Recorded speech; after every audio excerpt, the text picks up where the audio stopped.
Everyone's excited about Faction Wars Hard, and here I am with very little progress on Faction Wars Normal. I'm way behind when it comes to Faction Wars, but it's okay because I'm slowly building out my teams. And today I want to talk about my Sacred Order Faction Wars team, who's looking pretty nice, not gonna lie. Looking like a pretty strong team that I think could maybe get us to complete our very first Faction Crypt. So I'm quite excited about that. I want to break down what my team is and where I've got these champions. And interestingly enough, you can get your hands on most of these champions as well. Firstly, if you've been kind of, getting the free community weeks, then you're going to get this Sacred Order support anyway, Iodix Arta, right? Pretty decent support. He's got a revival mandate skill, his A3, which will revive a targeted ally. You can choose who you want. They'll get a 50% turn meter and a 50% increase in attack. And if that attack that they do as they revive kills an enemy, this skill will have its turn meter reset, so you can use it again. So pretty good. Obviously, we've got Alice the Wanderer as our sort of biggest champ here. If you don't have Alice the Wanderer, by the way, you can actually go here. A lot of players got her already, but if you played sooner, you can go here and type get Alice and get Alice. However, this is only a code for new players. So if you want to get Alice the Wanderer, and she's a pretty strong arena champion, and you'll see her in just a second, then scan my QR code above or click the link in the description and start a new account. And within 24 hours, just type get Alice and you'll be able to get her. As well as that, you'll get all of these epic champions as you level up throughout your account. So pretty good going there. If you want a better fresh start and you feel like you don't have the champions on your main account, you're just missing out on some good champions, then maybe starting fresh is good. Now, let's talk about the rest of my team. Arma. He is probably the only uncommon defense champion in the game. Very simple set of skills, but let's take a look at them. Attacks one enemy, decreases the turn meter by 30% if this attack is critical, and then attacks one enemy, enemies killed by this skill cannot be revived. So you've got a cancel revive, which is pretty awesome, but more importantly, a turn meter decrease as long as it's a critical attack. So you just got to make sure that you put up your critical rate to 100%. Now, let me show you my Arma before we get into this. My critical rate is 98%. So I'm not quite there, but it is what it is. And I don't have any critical rate glyphs. We'll get there eventually. I think I might actually go and book him right now if I've got any books, because he needs just one more level. So let's do that. So just a little bit of extra damage on that. So he's fully booked, fully ascended, level 60. He's not the best champion, but a turn meter reduction on an uncommon is pretty awesome. The next champion is good old Relic Keeper. He's also very easy to get your hands on. He's a very easily fusible champion. So this, to me, is one of the easiest sort of teams to build in Faction Wars. Sacred Order is a great place to start, right? Because you got Iodix Arta as support, you got Relic Keeper you can easily get, Arma you can easily farm in campaign, and then you have Alice the Wanderer, who is a free champion that a lot of players have already got their hands on. And then we have our wild card. We have Cardial, who is absolutely one of the best legendary support champs in the game, and I got really lucky to get my hands on him. He is he's actually a little bit underpowered with the current gear I've got on him. I think we're gonna need to work him out. 34,000 power. I've got him on speed set, so he can just constantly provide one skill that I'd really like to showcase here.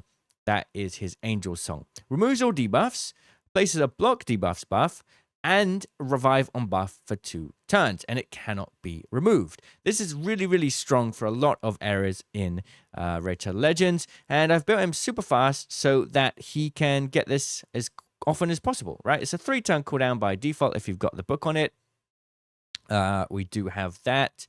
Actually, no, we don't. It will be a 2-turn cooldown in that case. But, legendary books, they're hard to come by. So he's a little bit underpowered for what he is, but it's okay. I think we can do this. So we have made our way so far to stage 11 of Sacred Order, 3-starring with this setup. Let's see if we can get any further today. We're going to start on stage 12. And of course, we need to go all the way down to stage 21, and we will get a legendary skill tome for doing that. So let's go. Let's see what my team is capable of here. I'm hoping they will come out on top. And obviously Cardial leads. Very strong. Ibex Arta comes in, and as expected, Alice the Wanderer is just going to rip through most of it. She's built very strong. She's my strongest champion in the game, and she'll just go through it with ease. The rest of the champions, honestly, just need to stay alive. So I've got 2 support champs and then 2 defense champs, right? So some sturdy champions that aren't really going to die, and if they do, I've got 2 revive skills so that I can make sure I 3-star this. So it's just a very easy team to run, honestly. You got 2 revivers, so if something does go wrong, you can revive them before the end of that game to make sure that you get the 3-star. So there we go, got 3-star there. If we can get a critical rate glyph here, that would be amazing to put on Arma. I just need 2% more to max out his turn meter control. And then I'm probably going to take him into Spider. He is good for Spider. It's good for a few little dungeons as well. Probably one of the most underrated champions, at least uncommon. Like, you don't really want to be using many uncommon champions, if at all, but it's a rare case. Here's a rare case.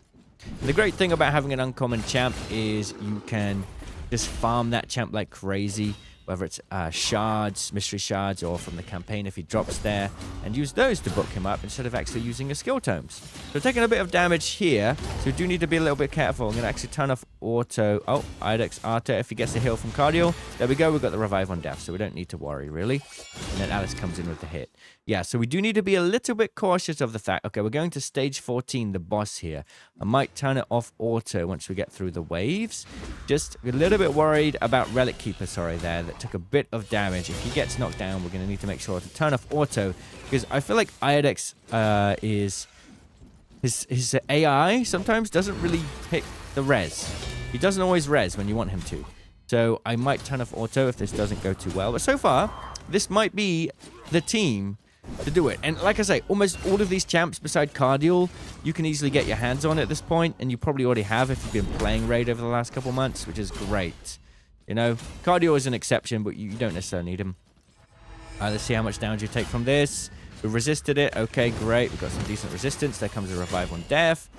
Most of the damage has come out from Alice, of course. She's my only nuker in this team. We've got 2 defenses, 2 supports, and Alice just hunts it down. But we've also got some good ally attack skills that are coming in as well. So we're going to get more damage coming in. We can get the turn meter control. Their block revive comes down. That's great. Turn meter control on Arma now on the boss if we can before they attack again, and we should be good to go. There we go. Decreased turn meter came in. It hit. Lovely stuff. And we should be able to finish it before it even gets a turn.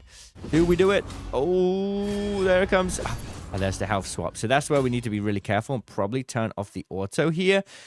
We just needed a tiny bit more damage, but this makes it a little bit more difficult. Let's try and do our best here. We'll do the A3. And this one is going to heal all allies by 5% of this champion's max HP, which includes himself. So that's nice. A little bit more.